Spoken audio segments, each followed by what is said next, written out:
Goh's goal, as I'm sure you're all very aware of by now, is to catch every single Pokemon. And with a goal like that, it's a given that some of those Pokemon he catches will be super strong in battles. So in this video, let's count down the top 10 strongest Pokemon owned by Goh. Which of Goh's Pokemon are the best battlers, the most powerful, the most skilled, the most well-trained in combat? That is what I'll be talking about in this video. I'll be including any Pokemon Goh has ever owned, including ones he released, or traded away, or whatever. As long as Goh caught it and owned it for a brief period of time, then it counts for this video. Be sure to like and subscribe if you enjoy top 10 videos, and I'll be sure to make more in the future. Also, comment below the Pokemon that you think are Goh's strongest. Now, without further ado, let's get into the top 10.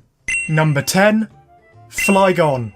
Goh's Flygon is incredible in battles. Its Sandstorm had the power to block off the entirety of Morval City, and it can even swim through sand as if it's water. That makes it unbelievably mobile and agile. Finally, Flygon, along with Raboot, showed exceptional skill and teamwork when they managed to knock down Zapdos. So overall, Flygon is an exceptional battler. Number 9. Intellion. As a Sobble, Intellion's dream was to fully evolve and become powerful. Once Sobble evolved into a Drizzile, it trained its attacks every single night without fail, to the point that it was strong enough to evolve into Intellion without Goh really doing anything at all. Drizzile pulled it off himself. Intellion also has pinpoint accuracy with its Snipe Shot move too. Most importantly, Intellion can camouflage and become invisible at will. So just imagine how insanely powerful that ability would be if used in battles. Number 8. Sizzle.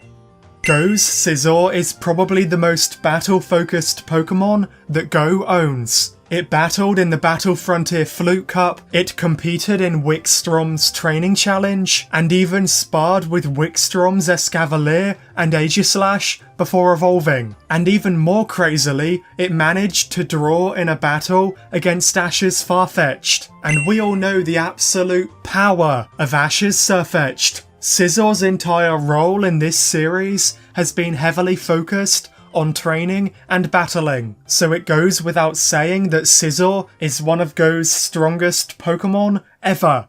Number 7. Ninetales.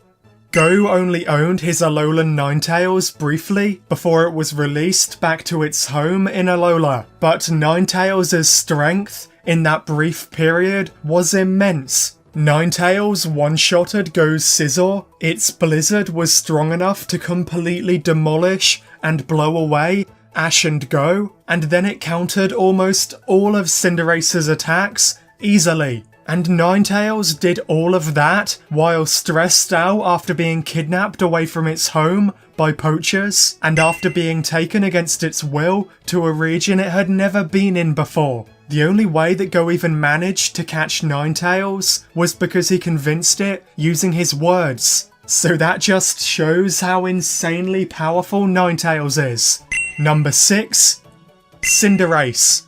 Cinderace is Goh's closest Pokemon partner and has been used in more battles than any other Pokemon that Goh owns. And because of this, Cinderace has wins against incredibly impressive opponents. Cinderace managed to defeat Flygon even back when it was a Raboot. Cinderace managed to knock down Zapdos even as a Raboot. It defeated Olena's Milotic, helped to defeat Eternitus, it put up a fantastic battle against Mewtwo, and then put up a great battle against Articuno too. Those are some crazy impressive battle feats. Goh and Cinderace are perfectly in sync and they work incredibly well together, so it is absolutely obvious that Cinderace is one of Goh's strongest Pokemon ever.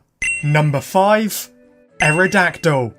Man, Aerodactyl's strength is incredibly underrated. Goh's Aerodactyl, named the ruler of the skies, has all the prehistoric rage that you could ever expect. and that sheer anger plays a huge role in its power. Aerodactyl literally caused absolute havoc when it rampaged at the Pewter Museum of Science, and it literally demolished Goh's Raboot without even trying. The same Raboot who defeated Flygon and Zapdos just beforehand. That is how powerful Aerodactyl is. The only way that Goh even managed to stop Aerodactyl's rampage was to use his giant Golurk. But even versus that giant, overpowering Golurk, Aerodactyl put up an incredible battle. Number 4. Golurk. Goh's Golurk is a giant Pokemon. It is so much bigger than a normal Golurk, and that absolute size means it has absolutely unimaginable power too. Golurk on its own absolutely demolished Goh, Ash, Kira, Shaneseeker, and the Excavation Leader in a massive raid battle. Goh only barely caught it. Golurk's insane power was shown again when it went berserk at Ceresa's lab, which almost destroyed the entire place. It took the efforts of every single one of Ash and Goh's Pokemon to stop Golurk. Golurk is so colossal in size and power that it could quite literally just step on any Pokemon and probably unalive them. It is absolutely incredible. Number 3. Suicune. A lot of people seem to underestimate Goh's Suicune's power, and I think it's because they misinterpreted its debut episode. A group of Pokemon hunters managed to hurt Suicune and trap it in a net, and so a lot of fans saw that and started claiming that Suicune is weak and puny compared to other legendary Pokemon. But that claim is missing the entire context of Suicune's appearance in that episode. The Pokemon hunters kept deliberately polluting the lakes in Johto over and over and over and over relentlessly. Then every time they polluted the lakes, Suicune would appear and use tons of its power and its energy to heal and cleanse the lake. And then once again, once Suicune finished healing the lake, the Pokemon hunters would then pollute it again immediately afterwards. So the hunters would pollute the lake, then Suicune would use its power to heal the lake, then the hunters would pollute it again, Suicune would heal it again, over and over and over. So Suicune used up almost all of its energy and power to keep purifying the lake 100 times over, which left Suicune incredibly exhausted and weak. And then when Suicune was so tired after using all of its energy to keep cleansing the lake, that was when the Pokemon hunters striked and trapped Suicune in a net. Suicune is as legendary as any other legendary Pokemon. It has incredible power, managing to use endless energy to keep cleansing the lake for hours and hours and hours, and then being trapped and attacked by hunters relentlessly, and despite that it still had the power to absolutely demolish the hunters and all of their Pokemon in like one move. So to me, it is as crystal clear as Suicune's purified lake water that Suicune has absolutely unstoppable power. Number 2. Magikarp.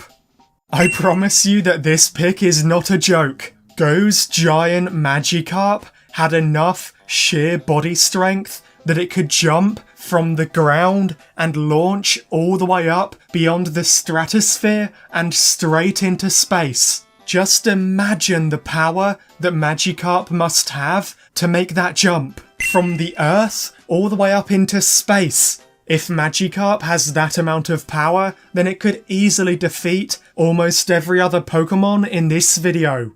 And now, number 1. Goh's strongest Pokemon of all time is Eternitus. I mean, this was obvious, right? Goh's Eternitus canonically has enough energy to fuel the entire world, and to cause the darkest day twice. Eternitus defeated all of Leon's, Ash's, and Goh's Pokemon, and the only way it was stopped was by the power of Zacian and Zamazenta joining together to finish what Ash, Goh and Leon's Pokemon started. Goh's Eternitus is one of the strongest Pokemon in the history of the entire anime, and the fact that it has a unique Eternamax form too, that increases its size and power by absolutely ridiculous proportions too, is just the absolute cherry on top, the icing on the cake. Luckily, Goh sealed Eternitus in a Pokeball in an underground safe, so the world is safe from Eternitus's ridiculous power. But regardless, it is absolutely undeniable that Eternitus is Goh's strongest Pokemon of all time. So there we have it. Those were Goh's top 10 strongest Pokemon of all time. It is honestly impressive how many ridiculously powerful Pokemon Goh has. Let me know in the comments below who you think Goh's strongest Pokemon are, and also let me know what other top 10 videos you want to see me cover in the future. Maybe Ash's strongest Pokemon, or Goh's weakest Pokemon, or something else entirely. I'm up for anything really. Be sure to like and subscribe if you enjoyed. It really does help me out a ton. Thank you all so much for watching, and as always, I'll catch you all in the next one.